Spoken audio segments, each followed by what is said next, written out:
அன்பானவர்களே, அன்பு வணக்கங்கள். அவமானப்படாதவர்கள் யாராவது இருக்காங்களா? எல்லா மனிதர்களும் ஏதோ ஒரு சூழ்நிலையில, ஏதோ ஒரு சந்தர்ப்பத்தில் அவமானப்பட்டுத்தான் இருப்பாங்க. நீங்க கூட தான். கொஞ்சம் யோசனை பண்ணி பாருங்க. பலமுறை நீங்கள் கூட யாராவது ஒருவரால் அவமானப்படுத்தப்பட்டு இருப்பீங்க. அது குடும்பத்தில் இருக்கலாம். கணவன் மனைவி அவமானப்படுத்துறது, மனைவி கணவனை அவமானப்படுத்துறது, பிள்ளைகள் பெற்றோர்களை அவமானப்படுத்துறது, அண்ணன் தம்பி அவமானப்படுத்துறது, தம்பி அண்ணனை அவமானப்படுத்துறது, அக்கா தங்கச்சிங்க அவமானப்படுத்துறது, நண்பர்கள் அவமானப்படுத்துவது, உறவினர்கள் அவமானப்படுத்துவது, அலுவலகத்தில் மேல் அதிகாரிகள் கீழே வேலை செய்கிறவங்களை அவமானப்படுத்துறது, இப்படி ஏதோ ஒரு வகையில் ஏதோ ஒரு சந்தர்ப்பத்தில் யாராலையோ நீங்கள் அவமானப்பட்டு இருக்கீங்களா இல்லையா? நிச்சயமா அவமானப்பட்டு இருப்பீங்க. சரி, இந்த அவமானம் ஏன் படுறாங்க, ஏன் நம்மள அவமானப்படுத்துறாங்க அப்படின்னா, நாம் வளர்ந்திருப்போம். பொறாமையின் மூலமாக அவர்கள் அவமானப்படுத்துகிறார்கள்.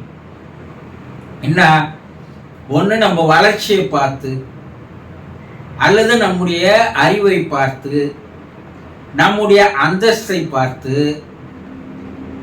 நாம் வேலை செய்கிற வேலையை பார்த்து, நம்முடைய அழகை பார்த்து, இது எதுவுமே இல்லாதவர்கள், குறைந்த நிலையில் இருப்பவர்கள், நம்ம அளவுக்கு வசதி அவங்களுக்கு இருக்காது, நம்ம அளவுக்கு அறிவு அவங்களுக்கு இருக்காது, நம்ம அளவுக்கு படிப்பு அவங்களுக்கு இருக்காது, நம்ம அளவுக்கு அழகு அவங்களுக்கு இருக்காது. அப்ப இல்லாதவங்க இருக்கிறவங்களை பார்த்து பொறாமப்படுறாங்க. அவங்களால நம்ம அளவுக்கு வளர முடியல. அதனால அவர்கள் ஒரு வஞ்சக குணத்தோடு, அவர் என்ன பெரிய அறிவாளியா, அவர் கூட பெரிய அறிவாளிலாம் இருக்கிறாங்க, நீ என்ன பெரிய பணக்காரனா, உன்னை கூட பணக்காரன்லாம் இருக்கிறான், நீ என்ன பெரிய அழகனா, உன்னை கூட அழகானவன்லாம் இருக்கிறான், நீ எல்லாம் பிசாத்து, அப்படி நம்மளை மட்டம் தட்டி அவமானப்படுத்துவார்கள். நண்பர்கள் 4 பேர் இருப்போம், அதில் யாராவது ஒருத்தர் மற்றவர்களை அவமானப்படுத்துவதையே தன்னுடைய பழக்கமா வச்சிருப்பான்.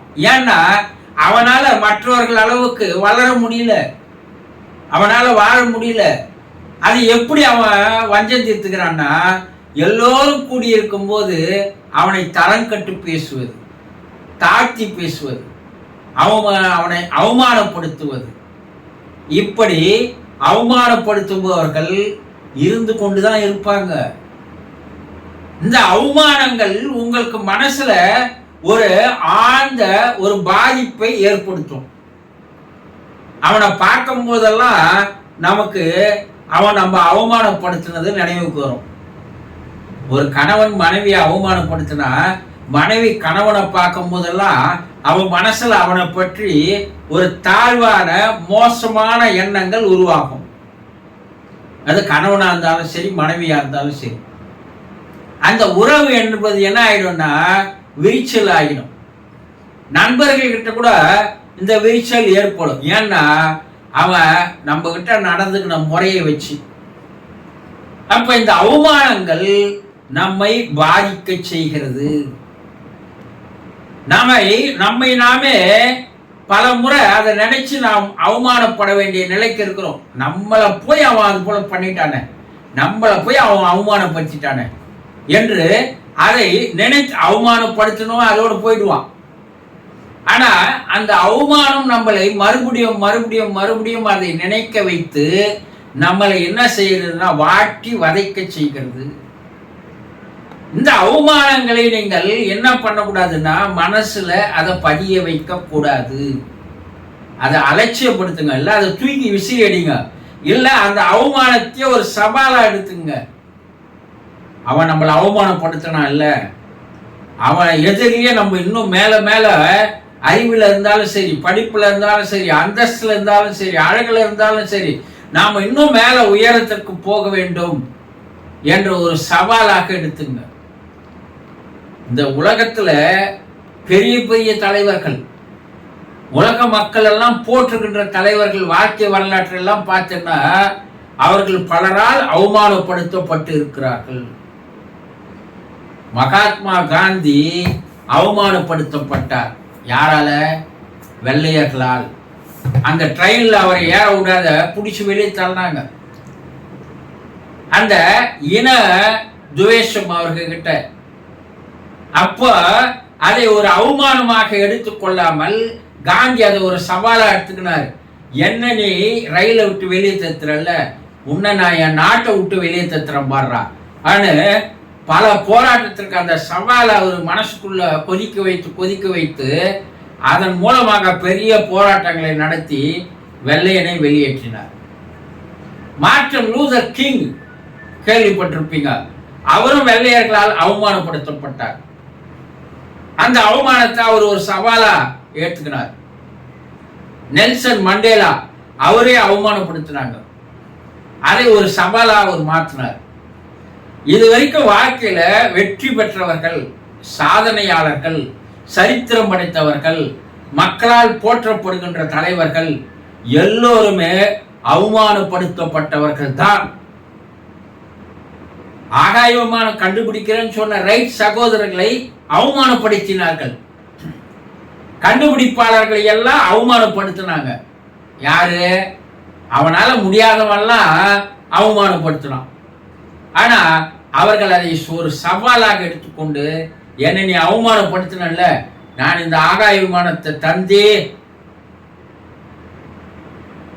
தந்தே முடிவு செய்வேன் என்று அவர்கள் கண்டுபிடித்து உலகிற்கு தந்தார்கள். எல்லா கண்டுபிடிப்பாளர்களை எடுங்க, எல்லா வெற்றியாளர்களை எடுங்க, எல்லா சரித்திரம் படைச்சவங்களை எடுங்க, வாழ்க்கையில போற்றுகின்ற தலைவர்களை எடுங்க, எல்லோருமே மற்றவர்களால் அவமானப்படுத்தப்பட்டவர்கள் தான். அந்த அவமானத்தை அவமானமாக எடுத்துக்கொண்டு அதிலேயே குமிந்து உட்கார்ந்தவர்கள் எல்லாம் யாரும் ஜொலிக்கவே இல்லை. எல்லாம் வாழ்க்கையில் தோற்று போயிட்டான். ஆனா அதை ஒரு சவாலாக மாற்றியவர்கள் எல்லாம் உலகம் உள்ள வரைக்கும் அவர்களுடைய பெயர்களை நிலைக்கின்ற வகையில் அவர்கள் சாதனை புரிந்தார்கள். பல்வேறு கண்டுபிடிப்புகளை தந்தார்கள், பல சரித்திரங்களை படைத்தார்கள். ஆகவே உங்களுக்கு ஏற்பட்டிருக்கும் அவமானத்தை அவமானமாக கருதி அதை மனதிலே வைத்துக் கொண்டு உங்களை நீங்களே தாழ்த்தி கொள்வதை விட்டுவிட்டு அதை ஒரு சவாலாக மாற்றிக்கொண்டு நீங்கள் வாழ்க்கையில் மேலும் மேலும் முன்னேறி சென்றால் அவமானப்படுத்தினவெல்லாம் ஆளே இல்லாத போயிடுவான். யார் உன்னை அவமானப்படுத்தினானோ அது யாரா இருந்தாலும் சரி, அவனே கடைசியா அவங்ககிட்ட வந்து சரண்டர் ஆகிற நிலைகள் உருவாக்குவதுதான் நம்முடைய பழக்கமாக இருக்கணும். ஆக அவமானம், இதுவரைக்கும் உங்க வாழ்க்கையில் நடந்த அவமானங்களை, சிறு சிறு அவமானங்கள், பெரிய அவமானமா எதையா இருந்தாலும் அதை என்ன பண்ணுங்க, அப்புறப்படுத்துங்கள், அதை ஒரு சவாலாக மாற்றுங்கள், வாழ்க்கையில் வெற்றி பெற்று காட்டுங்கள். சந்தோஷம்.